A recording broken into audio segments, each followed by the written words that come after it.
Good afternoon, everyone. My name is Damian Williams, and I'm the U.S. Attorney here in the Southern District of New York.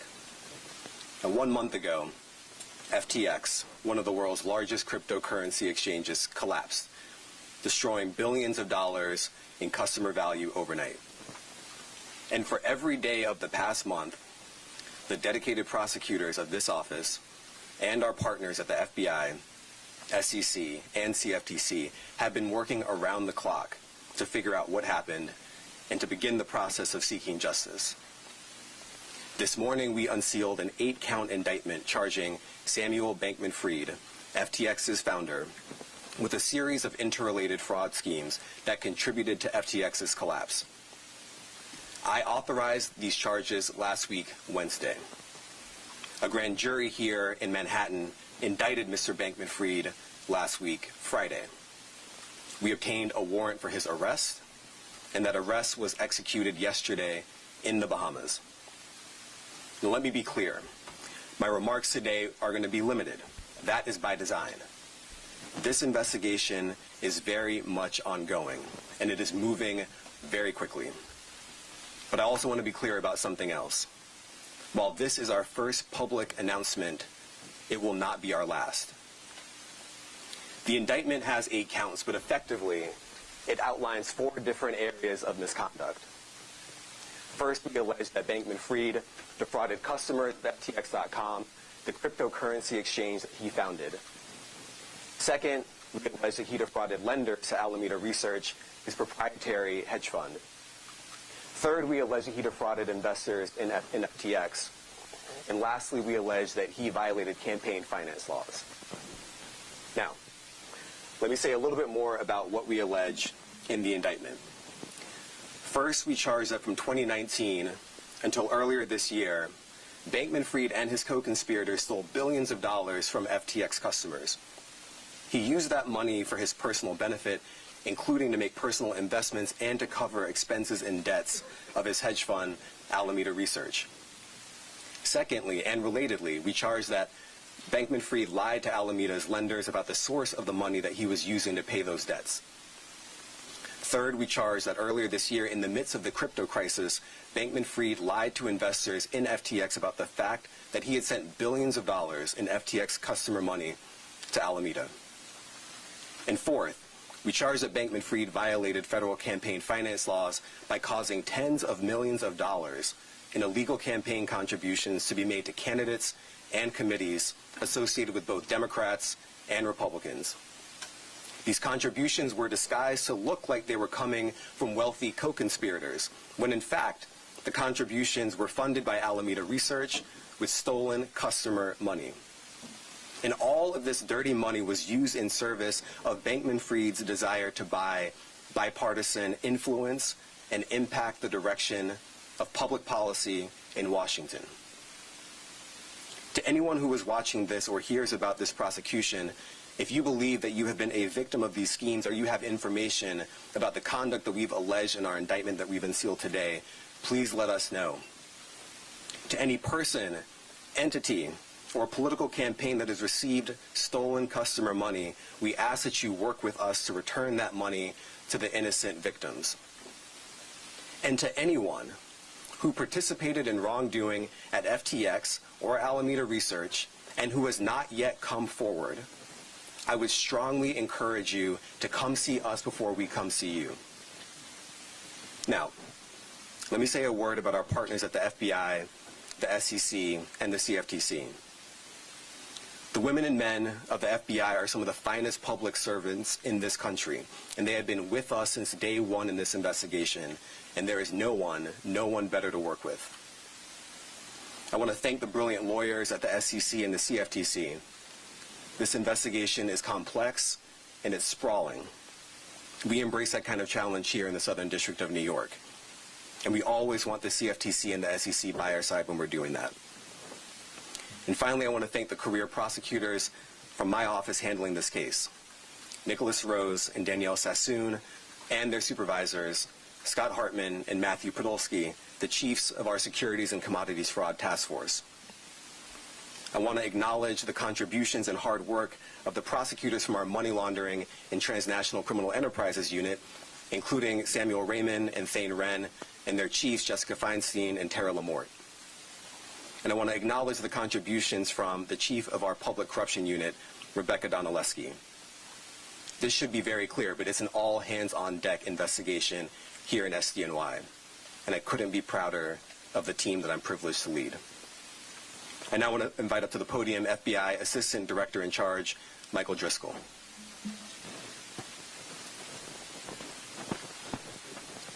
Thank you, Damien. So thank you all for joining us this afternoon for this important announcement. This case came together at great speed, in such that it's only possible to be standing here today through tremendous coordination and cooperation from many people and agencies. As the indictment today alleges, Bankman-Fried knowingly defrauded customers of FTX through the misappropriation of customer deposits to pay expenses and debts of a different company. In addition, Bankman-Fried executed deliberate transactions designed to obscure and disguise the misuse of customer funds. He preyed on his customers, the victims of this case, abusing the trust placed not only in his company, but in himself as the lead of that company. We are determined to help the victims of this case get a sense of justice, and we will continue to make every attempt to recover as much of their funds as possible. If you're willing to deceive customers and attempt to hide your actions, we will be persistent in pursuing you and ensuring you are brought to justice. I want to thank Damian Williams and his team at the Southern District for their cooperation and partnership on this case.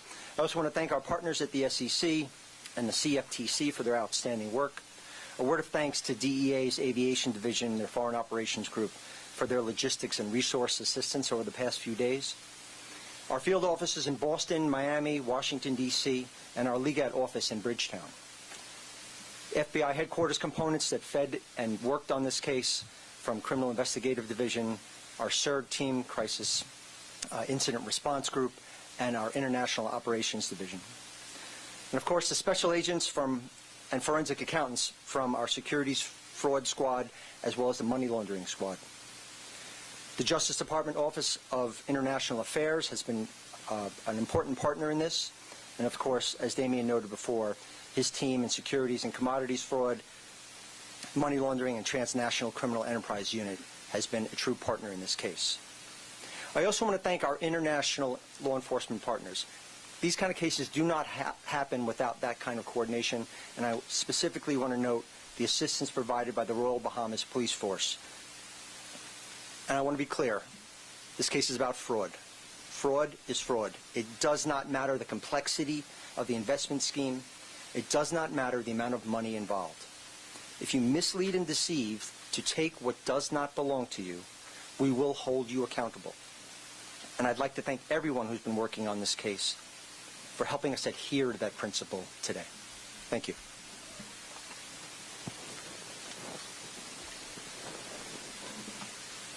Good afternoon, everyone. I'm Kabir Graywal, the Director of the SEC's Division of Enforcement. Today, in a parallel civil complaint, the SEC filed charges against Sam Bankman-Fried, alleging that he orchestrated a years-long scheme to defraud equity investors in FTX Trading Limited, a company that he co-founded and led as CEO until its collapse last month. As alleged in our complaint, starting in 2019 and continuing through November 2022, Bankman-Fried raised more than $1.8 billion from equity investors on the basis of lies. You see, FTX operated behind a veneer of legitimacy that Bankman-Fried created by, among other things, repeatedly touting to investors FTX's top-notch automated risk controls that he claimed protected customer assets, and by repeatedly claiming that those assets were at all times safe, segregated, and secure. But as we allege in our complaint, that veneer wasn't just thin, it was also fraudulent. Because in reality, from FTX's inception in 2019, Bankman-Fried began secretly and improperly diverting FTX customer funds to his crypto hedge fund, Alameda Research. And as alleged in our complaint, he then misused those funds to make undisclosed venture investments, lavish real estate purchases, and large political donations. Bankman-Fried's claims about FTX's sophisticated risk controls and other customer protections were simply bogus.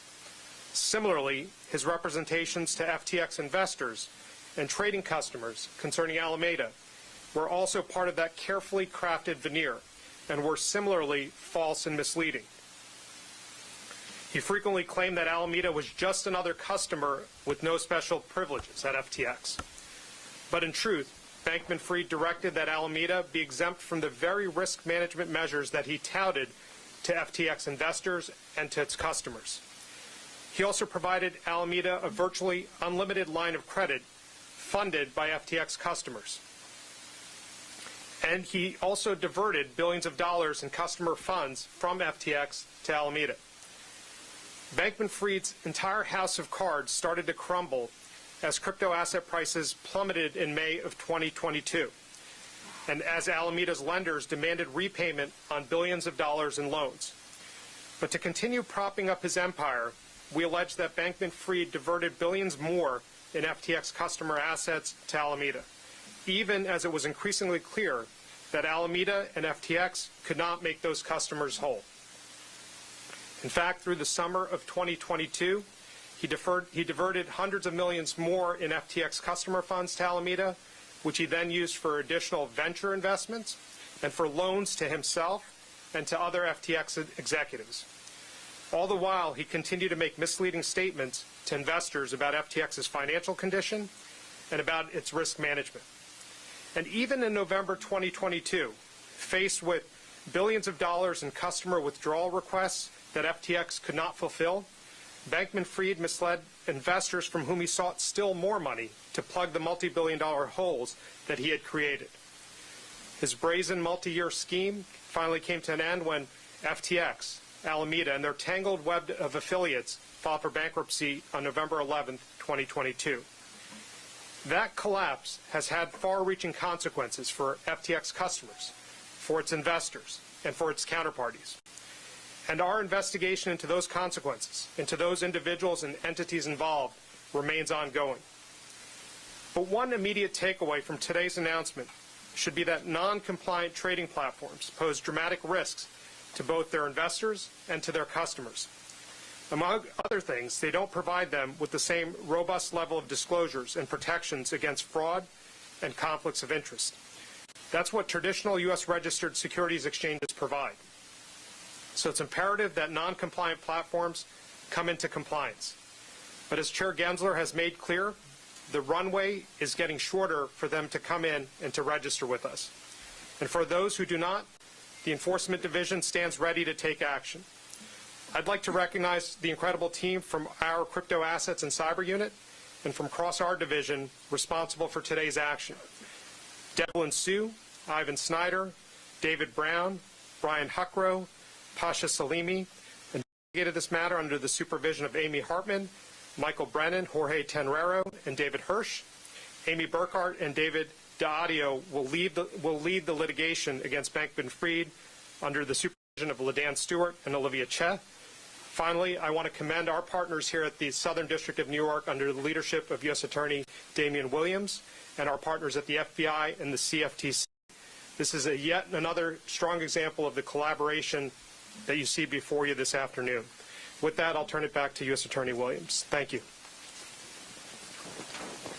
I'd like to welcome up Gretchen Lowe from the CFTC. Good afternoon. I'm Acting Director Gretchen Lowe, Acting Director of the Division of Enforcement at the CFTC, Gretchen Lowe. Thank you so much for the opportunity to speak today. Today, the CFTC filed a complaint against Sam Bankman-Fried and his companies, FTX and Alameda, charging a fraudulent scheme that dates back to the launch of FTX.com exchange in May 2019.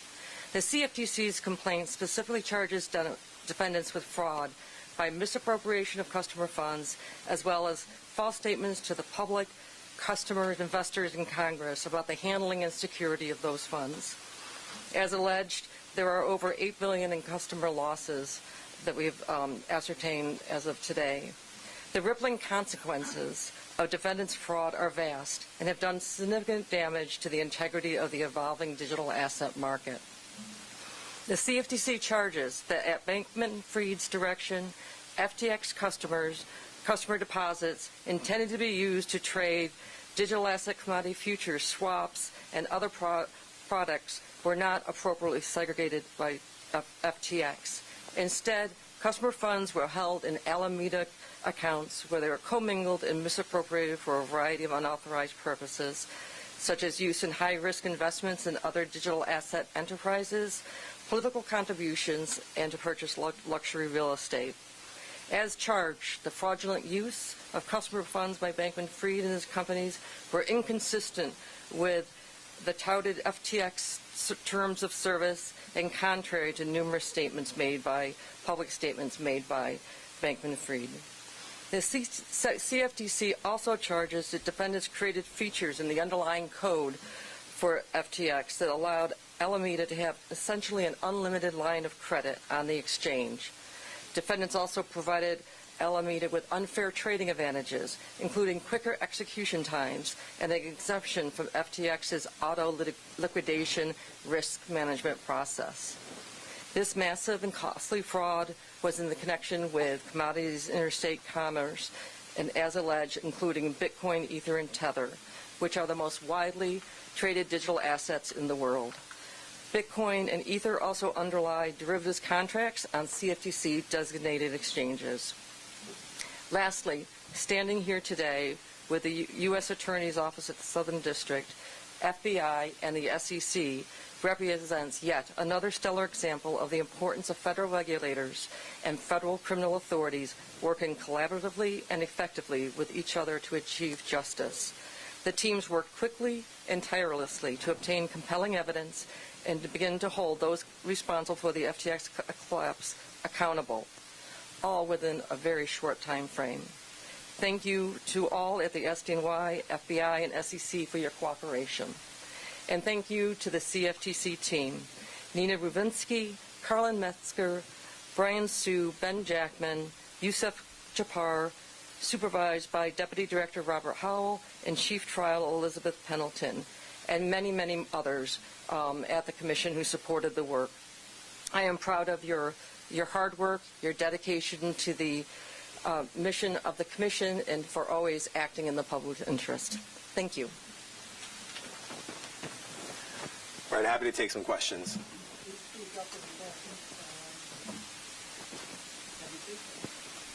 You're going to pursue charges against his parents, number one. What is the situation with extradition? And finally, he didn't fit the profile of someone who you would think would be behind this. I don't know what the profile is typically, but he wore shorts and a T-shirt. He was incredibly bright.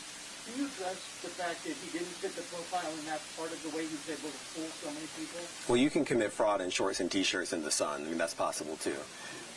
So I think that addresses the last question. In terms of whether we're going to bring charges against anyone else, look, I can only say it this clearly, but we are not done.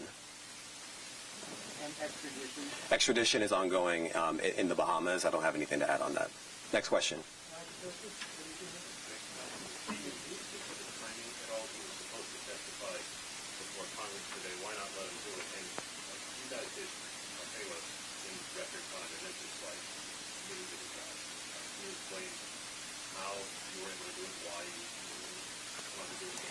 Okay, so on the timing of the arrest, as I mentioned before, I authorized charges last week Wednesday, and he was indicted as a defendant in this district as of last week Friday, and we had a warrant for his arrest. And so the timing was dictated by law enforcement as opposed to any other considerations, including the timing of his testimony in Congress. He was wanted for arrest, and we acted on that. In terms of the speed of the investigation, you're right, this is very, very fast, but I've also underscored that we're not done. But we have a track record here. I think you've seen us, this group in particular, at this podium multiple times since I've been U.S. Attorney, announcing charges in this space with a lot of speed. I think that's a result of the collaboration and the hard work and the determination to make sure that we are acting as soon as possible and no sooner. Next question.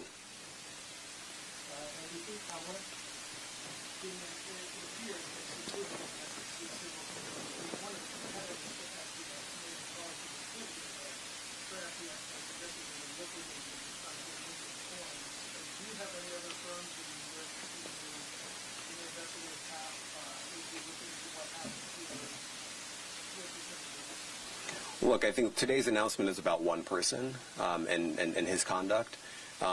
It is fair to say that this office and our partners who are standing with us today are very, very active in this space. I can't say anything more than that. Next question. Ben? Are any of his partners cooperating with you? And if so, is Gary Lane one of those people? So if you're asking about who is cooperating, who is not cooperating with our investigation, I'm not at liberty to say who has come in. I will reiterate the call that I made before, that if you have not reached out to us to talk to us, I would encourage you strongly to do so, and do so quickly. Next question. Luke, later? Yeah, just to follow up on that, you had said that for anyone at FTX who has not come forward so far, does that imply that there are some who can? And then again, just thinking, all of the charges filed today, the reference that things have been ongoing, essentially since FTX was founded.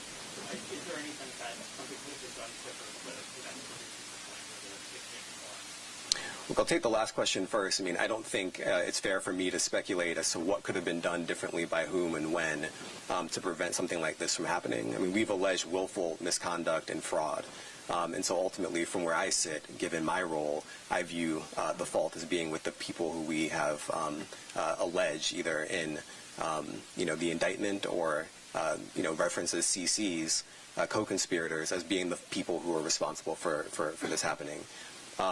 Can you repeat the first question again? Yeah, you said that anyone at FTX who has not come forward person to specify that. Does that mean it's some happening? I'm not going to expand beyond what I've said previously. Next question. Sure. On the campaign finance side, do you think any of the elected officials or candidates were aware that these were improper contributions? As you said just now in the House Financial Services hearing, that pending legislation may have been impacted by this flow of funds. Do you have any comment on that? And I'm possibly seeking remand if and when it comes. Do you intend to say this question? Okay, so that's a lot of questions. Look, I'm not going to get ahead of ourselves in terms of what we may or may not seek when he is here. He's currently in the Bahamas, and I'm not going to interfere with that process by making a comment at this point in time. In terms of the contributions that we've discussed today and in the indictment, I'm not going to be able to expand upon who knew what. We have alleged what we have alleged, and if we have more to add at any point, we will do so then. Last question, Larry Loomis. Anything more at all about the system, and how does this rank in a district that has prosecuted people like Bernie Madoff? Is this comparable to any other previous financial fraud?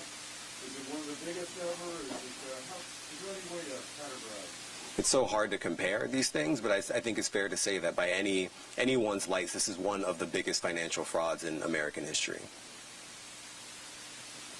Any other questions? Okay, thank you, everybody.